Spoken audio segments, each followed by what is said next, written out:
अस्सलाम वालेकुम वरहमतुल्लाहि वबरकातुहू।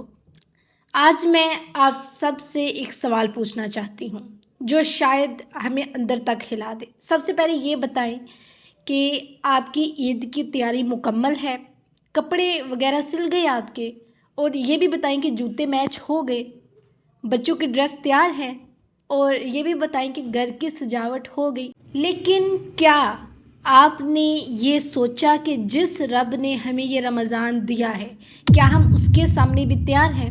रमज़ान के आखिरी दिन चल रहे हैं, बाज़ारों में रश है, ऑनलाइन सेल लगी हुई है, हर तरफ खरीदारी का शोर है, मगर दिल में एक खामोश सवाल है, क्या हम ईद मना रहे हैं या सिर्फ दुनिया को दिखा रहे हैं? क्या ये तैयारी अल्लाह की रज़ा के लिए है या लोगों की नज़र के लिए है? अल्लाह ताला कुरान में फरमाते हैं कि दुनिया की ज़िंदगी मुफ्त खेल और तमाशा है। ये वो हकीकत है जिसे हम जानते तो हैं मगर एक्सेप्ट नहीं करते। हम जानते हैं कि असल घर आखिरत है, मगर सारी तैयारी इसी आर्जी दुनिया के लिए करते हैं। मैं ये नहीं कह रही कि ईद की खुशी मनाना जो है वो गलत है। ईद तो शुक्र का दिन है, लेकिन सवाल ये है कि क्या हमारी खुशी अतायत के बाद आ रही है या गफलत के बाद आ रही है? क्या हमने रमज़ान में कुरान से रिश्ता जोड़ा? क्या हमने अपनी नमाज़ों को संवारा? क्या हमने अपने दिलों को साफ़ किया, या हम सिर्फ इंतज़ार कर रहे थे कि रमज़ान ख़त्म हो और बाज़ार खुल जाए? रसूल सल्लल्लाहु अलैहि वसल्लम ने फरमाया कि ईद के दिन सबसे पहले अल्लाह की याद से दिन का स्टार्ट करो। नमाज, तकबीर, शुक्र। आज हम सबसे पहले क्या करते हैं? मोबाइल उठाते हैं, तस्वीर लेते हैं, फिर स्टेटस लगाते हैं, लोगों से मुवाजना करते हैं। ये दिखावा कब हमारी नीयत में दाखिल हो गया, हमें पता ही नहीं चला। खरीदारी खुद गुनाह नहीं है, खूबसूरत लिबास पहनना ये एक सुन्नत है, लेकिन इसराफ गुनाह है, दिखावा करना गुनाह है, दिल में हसद पैदा करना गुनाह है, किसी की हैसियत से बढ़कर खर्च करना गुनाह है। फिर मेन बात जो है कि कर्ज लेकर सिर्फ लोगों को मुतासिर करना गुनाह है। अगर ईद की तैयारी हमें अल्लाह से दूर कर दे तो फिर ये तैयारी नहीं, ये आजमाइश है। ज़रा सोचिए, अगर लैलतुल कद्र की रात हम मार्केट में थे और उसी रात किसी और ने सजदे में रोकर तौबा कर ली और अल्लाह ने उसे माफ़ कर दिया, तो असल कामयाब कौन हुआ?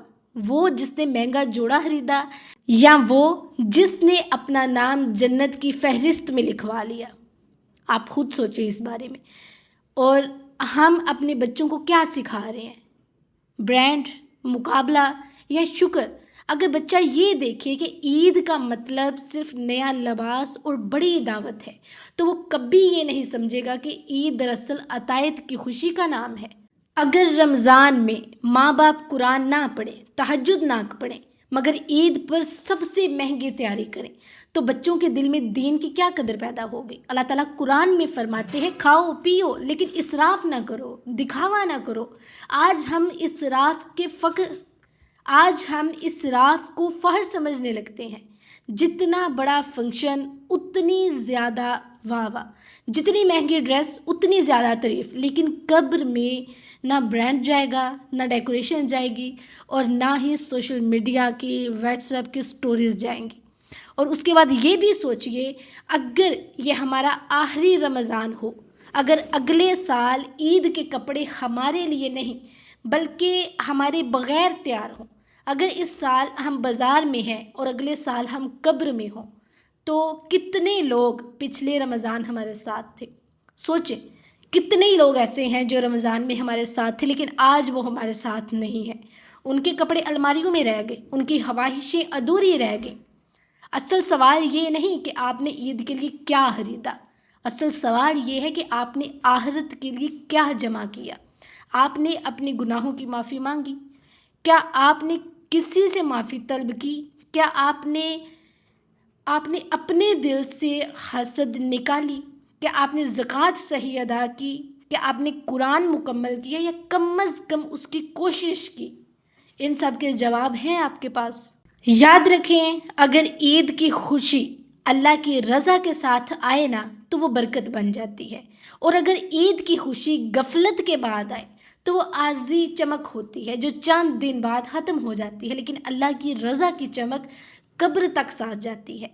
تو آج آپ فیصلہ کریں، خریداری کریں لیکن حدود میں، لمٹ میں رہ کر کریں، خوشی منائیں لیکن شکر کے ساتھ منائیں، بچوں کو کپڑے دیں لیکن ساتھ قرآن بھی دیں، اپنا گھر بھی سجائیں لیکن دل بھی سجائیں، بازار جائیں لیکن مسجد کا رستہ نہ چھوڑیں، کہیں مسجد کا رستہ نہ بھول جائیں، سوشل میڈیا کا استعمال بھی کریں لیکن اپنی نیت کی حفاظت کر کے، ٹھیک ہے؟ تو رمضان جا رہا ہے، سوال یہ ہے کیا ہم بدل گئے ہیں؟ اگر رمضان کے بعد بھی ہماری نماز وہی ہے، ہمارا اخلاق وہی ہے، ہماری اسکرین وہی ہے، ہمارا دل وہی ہے، ہمارا قرآن مجید وہی الماری کے اوپر پڑا ہوا ہے، تو پھر ہم نے رمضان کو پایا نہیں، ہم نے صرف اسے گزار دیا ہے۔ میں دعا کرتی ہوں کہ یا اللہ، اگر ہم دنیا کی چمک میں کھو گئے ہوں تو ہمیں معاف فرما، ہمیں ایسی عید نصیب فرما جس میں تو ہم سے راضی ہو جائے، ہمیں وہ خوشی دے جو جنت کی خوشی کا راستہ بنے، آمین آمین۔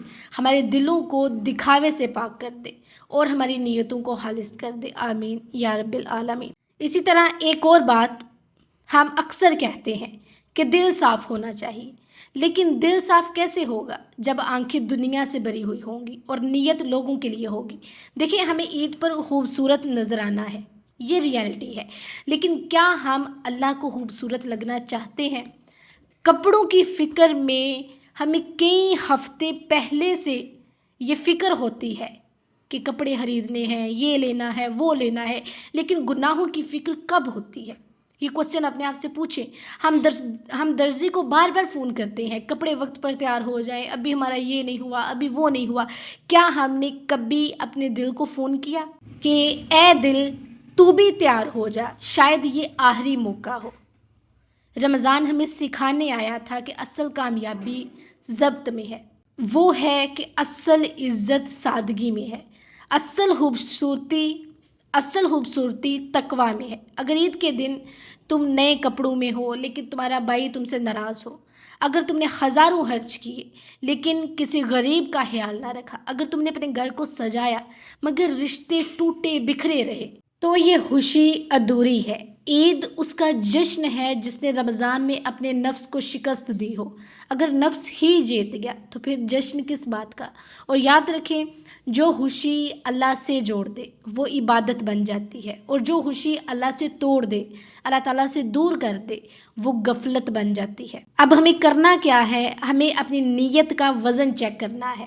کرنا چاہتے ہیں امپریس، کیا ہم لوگوں کو یا اللہ کو راضی کرنے کے لیے کرتے ہیں؟ اگر کوئی سادہ لباس پہنے مگر اس کا دل قرآن سے جڑا ہو، وہ اللہ کے نزدیک زیادہ قیمتی ہے، بجائے اس کے کہ جو مہنگا لباس پہن کر مگر اس کا دل خالی ہو۔ دنیا ہمیشہ چمکے گی اور آخرت ہمیشہ سچی رہے گی۔ فیصلہ ہمیں کرنا ہے کہ ہم چمک چاہتے ہیں یا پھر سچ چاہتے ہیں۔ آج اپنے آپ سے وعدہ کریں، ہم عید منائیں گے مگر حد میں رہ کر، ہم خوش ہوں گے مگر غرور کے بغیر، ہم خریداری بھی کریں گے مگر آخرت کی قیمت پر نہیں، اور اگر دل میں ذرا سا بھی دکھاوا آئے تو فوراً اللہ سے کہہ دیں کہ یا اللہ میری نیت کو بچا لے، کیونکہ آخر میں عید کا دن تو گزر جائے گا، مہمان بھی چلے جائیں گی، تصویریں پرانی ہو جائیں گی، کپڑے الماری میں لٹک جائیں گے، لیکن جو عمل اللہ کے لیے کیا وہ کبھی پرانا نہیں ہوگا۔ میں دعا کرتی ہوں کہ اللہ تعالیٰ ہمیں ایسی عید نصیب فرمائے جو صرف دنیا کو خوشی نہ ہو بلکہ جنت کی طرف ایک قدم ہو، آمین یا رب العالمین۔ اجازت چاہتی ہوں، انشاءاللہ نیکسٹ ویڈیو میں ملاقات ہوگی۔ اللہ حافظ۔